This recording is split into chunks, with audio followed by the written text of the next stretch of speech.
Hey. Hallo julle, dis tyd vir nuus in 'n nutshell, met julle favourite, Frisky Mariski. Julle, onthou julle daai movie jare terug, The Gods Must Be Crazy? Wel, Suid-Afrika kan net so wel 'n movie wees, because the ministers must be crazy, okay? As julle mooi sal kan onthou, vroeër hierdie maand, het ons geliefde Minister of Health, Dr. Aaron Motsoeneni, en hy anyways aangekondig dat daar gaga is en hy gaan cannabisprodukte kos en kom ons sê produkte wat vir treatment is, healing, sulfies, roompies, olies, ban.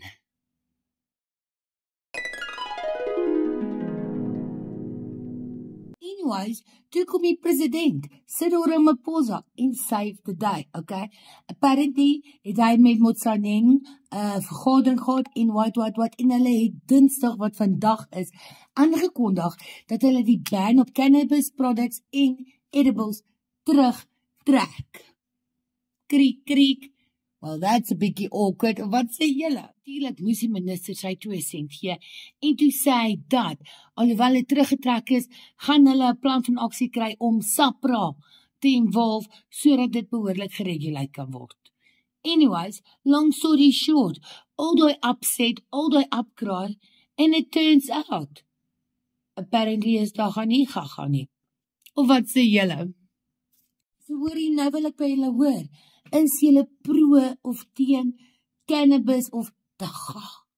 Sê ek het verkeerd julle? Klink dagga dalk te kras vir julle?